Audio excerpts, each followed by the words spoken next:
that I know I shouldn't be fighting anymore, but I'm still fighting, and I still want to fight.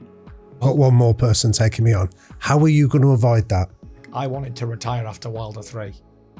Like, coming out of that ring and feeling like I was going to have a brain injury. Had lumps on the side of my head like fists. Memory loss you had, didn't you? Memory loss, couldn't remember anything. Didn't know how many times I've been down. It was an epic moment to go. Why not stop then? Well, like, I sit here today as a battered person to bits. I've had operation elbows. My joints are wore out with all the training over the years. And a heavyweight battering the roads and punching things to pieces and all the fights I've had and all the sparring and all the camps and everything. But I know that I have to continue. I have to continue because the day I stop training, the day I die. See, but that's where for me, like there's warning lights here, Tyson, that like, because you've been around it like I have. You've seen loads of lads that have said, oh, when I get out, that's me done. I'm never going to look back. I've just experienced it recently. Yeah. And how many do you get that then get tempted when when the spotlight moves to somebody else, when the circus moves to a new town and you're there then in that routine, Netflix are not filming you, you're stuck in that routine and you're thinking, I could do one more fight. I've got one more person taking me on. How are you going to avoid that? Well, I've obviously failed drastically because I retired back in April and I would have passed any polygraph test in the world, any lie detector. I wholeheartedly meant it. So this wasn't another No. Gypsy King No. stunt. This was a genuine This undone. was genuine. Hand on heart, swear to God, in Jesus' name, I meant retirement. I did not want to box. In fact, I don't want to box now. But I'm going to get to that in a minute. I did not want to fight on anymore. Like, I wanted to retire after Wilder 3. Like, coming out of that ring and feeling like I was going to have a brain injury. Had lumps on the side of my head like fists. Memory loss you had, didn't you? Memory loss, couldn't remember anything. Didn't know how many times I've been down. Didn't know. Is that the first time that's happened? Yeah. Didn't know where I was. Yeah, that's a warning sign not to ignore, isn't it? I was in Vegas. I didn't know what hotel I was in. Didn't know where I was staying. Nothing. And then I said to Paris, like, this is it, babe. No more. And I won't put you through this. I'm looking outside the ring. My wife looks like she's going to have an heart attack. My brothers are like, just everyone's terrified, like going on the floor, getting up all these things, getting battered to fuck. You just never know what's going to happen. Yeah. And I said, right, that's it now. She said, thank God for that. I'm very, very happy that this is done. And I meant it then as well. And I got back home and I thought to myself, like, after a week of contemplating this, letting it sink in, I said, I got to fight again, Paris. She said, why? I said, because I owe it to the fans in the UK to fight back home. I've been away since 2018. All these people have travelled to Las Vegas and watched a pay-per-view at 5 o'clock in the morning. Yeah, but wouldn't it be nice, I said, to have one more fight back at home and give everybody an opportunity to come and see it live one more time? Mm-hmm. She said, if this is going to be the last one, I said, I promise you, babe, this is the last one. No more. So I called up Frank Warren, that is. I said, Frank, I know you're going to hate me for this, but like, I want to fight again. So anyway, we sorted out a deal with the mandatory Dylan White. And anyway, it went on to be the biggest boxing event in history in this country, 94,000 people. And that was it. Farewell, goodbye, forever. Adele, and this also, is the end. The punch that finished that fight, it was with his two spinning out on it, but 94,000 at Wembley. It was an epic moment to go. Why not stop then? Well, I'm going to get to that now. But can I just jump in? Go on. Like, I don't believe you, with all due respect, when you tell me about I want to do it for the fans. Why would you care? Do you know what I mean? These are the same fans that, like, in your world, you've got to tighten a circle who you listen to. You have to. Yeah, the fans are nice, and it's nice to play the game of engaging with the fans and things like that. But that wasn't the real reason. I'm struggling that was 100% the reason. There is no other reason why though. I came back. I didn't come back for money because I made a lot of money out of that trilogy. But why would you care about the fans then? Tell us that. Why? Because when you go out that door and walk down the street with me and you got people crying their eyes out, suffering with mental health problems and all this stuff that's going on, right? Right. And they look at me like a hero. I'm a shining light to them. And like I say, these people spend hard-earned money travelling across the Atlantic Ocean to Las Vegas and waiting up all night to see me fight in America. Why not owe it to the fans and give them what they want one last time? Why don't you let them just come in for free then and do it that way? Because I would do that. I've offered to fight Joshua for free. Right. And I swear to God, in Jesus' name, I'd do it. But you've got promoters and everybody else around you that are not willing to do that. So that's why. However, that is the only reason I came back. Yeah, In my mind at that time, that was it. Like 100 million%, I was happy.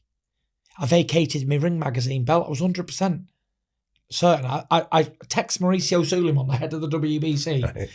He must think I'm a raver because he must have 8 messages from me, retirement messages, for the WBC, vacating it, this, that and the other. Like, I had no intention of ever fighting again. So here's what happened. Why am I back? So I thought to myself, I've been away a long time and missed a lot of my kids growing up. I thought, I'm going to spend time with my kids. I'm going to be happy driving around Morecambe. I'm going to be very happy going to my gym, doing a bit of training. And I just want to live a normal life. I just want to be left alone. And that lasted, I'd say, for about 2 months. And then I started thinking, I need boxing. Look, we all know the struggle of deciding what to eat, but what if I told you that Huel can make that decision easier? Their Taster Bundle has got 8 ready-to-drink bottles, including their Black Edition, which has got 35 grams of protein, 6 daily A to Z vitamins, 8 complete nutrition bars, 2 hot savoury pots, and a free Huel t-shirt. All you have to do is click the link in the description to unlock your offer now at huel.com/highperformance. I need that fight. I'm going to the gym twice a day, training anyway, running in the morning, boxing at night, and weights the next morning, boxing at night, trying to keep my weight down, trying to keep positive. And how long of that are you going to do before you're ready to fight again? I'm seeing Joseph Parker in my gym. Fight camps. Everyone's gearing up for big fights. And it's like, I have an addiction. I've got addicted personality. And I'm clearly addicted to boxing. And I can't let it go. And I always said to myself, like, how do these greats come back and end up losing 5, 6, 10 fights at the end of the career? Why didn't they just walk away? Now I know why. Because you can't walk away. You know the cost, though, the physical and... I know the physical risks. I know the costs. I know everything. However, I can't leave it alone. I'm addicted to fighting. And it's not even about anything now. It's not about titles. It's not about achievements. It's not about goals. Money. Thank God I've worked hard enough and I'm in a position where money is not an object anymore. But I must be sick in the mind because I love getting punched. I love punching. But that's where the damage is. It's in like the sparring where this memory loss isn't that fight with Wilder. That memory loss is in the camps over the years where you've been taking shots and things like that. So that's the cumulative effect. You know it. Yeah. So like the image I have in my when you mind. know in your heart that you should walk away, 100%, I know that I shouldn't be boxing. I should walk away. Because the image I've got in my head is Muhammad Ali fighting Larry Holmes when he's taking diet pills and it was tragic, wasn't it? Or Trevor Berbick in that car park in Bermuda, you know, that last fight. Yeah. So, a couple of questions for you. How do you reconcile that eventually Father Time is going to beat you? It won't be an opponent. And why don't you use a bit of common sense and history? No, but not common sense. But I'm asking you, why don't you use the same methods that you did to get over your mental health challenges that you're still doing? I've tried to help with the addiction to boxing. I can't let it. It won't go away from me. No matter, I can sit here today and say I don't want to box. Boxing, like actual fights, competitiveness against an opponent. Is it that? Is it the actual addiction to the boxing game? Actual being involved myself, because I've been around it. Yeah, I've been advising fighters coach for years and helping out with coaching, but that doesn't give me the same effect. I don't think there's any drug or alcohol or anything in the world that can give you the same effect as going one-on-one with another trained athlete. And it's the feeling of scared, happy, sad, frightened, anxiety, everything rolled in one. So how powerful is that compared to how you felt that day when you're thinking, I'm going to drive into a bridge? Like give us a comparison of the addiction you're describing for boxing compared to when you're in that dark hole of not being able to see a way out. Yeah, that dark place, not being able to see a way out, is a horrible, terrifying place to be. But how powerful is it compared to the addiction you're describing? This addiction to boxing is, I would say, is equally as powerful as the dark, deep holes I'm in with mental health. Right. And it must be, how addictive is it when I'm sitting here today saying I've got everything to lose and nothing to gain, including my mind and my brain damage and whatever else could happen to me. I'm actually saying that I know I shouldn't be fighting anymore, but I'm still fighting and I still want to fight. So how powerful is it? Incredibly. I've tried to walk away 20 times. Yeah. And wholeheartedly meant it. But what have you done? But what steps have you taken? Because you eventually surrendered. You went to a psychiatrist. You told people, I need help here, and you found it. You know what I mean? So you actually took some tangible steps to do that. And I'm interested, what tangible steps have you taken to say, I need to replace this addiction with something else? I need to identify a new purpose, a new sense of mission of, you know what, I can normalise mental health here and I can become a spokesman for that. I can train young boxers. I can, like you could do so many amazing things. You know how much you've got to offer, by the way, outside of a boxing ring. I'm always talking about mental health anyway. The journey is the mental health journey. From where I've been to where I am today, and it's all been well documented and there's a lot of evidence out there backing it up. That'll always be there. And it's just, what steps have I taken? I've literally tried everything. I've took up golf. I've took up clay pigeon shooting. I've took up four-wheel driving. I've took up buying and selling properties. I'm addicted to buying and selling cars. I've always done it all my life. The problem is, though, I get the sense you're trying to replace the thrill with another thrill. It's almost like you have to take steps to accept you have to live without the thrill. Yeah. And how it's all started is like, oh, right, I don't want to box because I know the consequences. Yeah. But then, I'll do some exhibitions. But it's all just leading back to the fight game. You know what I mean?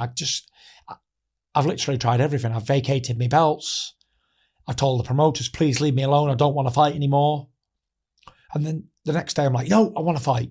No, I don't. Yes, I do. No, I don't. Yes, I do. But I know that I need this, and I'm going to get to that. Why? I went to Iceland recently, a few months ago, before the Joshua Usyk fight, all for a bit of banter with the film crew and to call out Thor and have a big old bit of a scrap in the ring and all that sort of stuff with the Game of Thrones guy. And while I was over there, I really realised that I was with my dad and with my mate Spence, and I felt like I do not want to be involved in boxing. Like, this is it. So I phoned up Mauricio Suleiman, sent him a nice message, and he FaceTimed me. And he said, my dear champion, this is fantastic. You're going out on top as a champion. I support anything you want to do. And I officially retired. I vacated the Ring Magazine belt. I officially vacated the WBC belt. The next thing I know, I'm in the pub having a beer. Sees it all come across the TV screens in Iceland. Heavyweight champion of the world retires. Everyone's congratulating me. And I'm thinking, what the fuck have I just done? I felt like emptiness of being mentally unwell again. I felt down. I felt depressed. This is not the beer. I only had one beer at this moment. And even before I even went to the pub, I was sat outside on a bench with my dad and Spence thinking like, finally now, this is it. And I was down again. I was already depressed. I was depressed straight away. So this is the Klitschko moment Mark II then, isn't it? You scaled that mountain and saw the emptiness on the other side. Yeah, and here I am, retiring again. And you see the emptiness. And there it is, empty and hollow again. I'm sat there thinking, what now? And I come back home, and I was home for 2 weeks, and every day that came, that 2 weeks, I was down and it was a grey day, and I couldn't shake it. And I was going to the gym, I was lifting weights, I was doing a run, and it wasn't doing anything for me for the first time in years. And then as soon as I made up my mind I'm going to come back and fight Usyk or Joshua, I feel great again.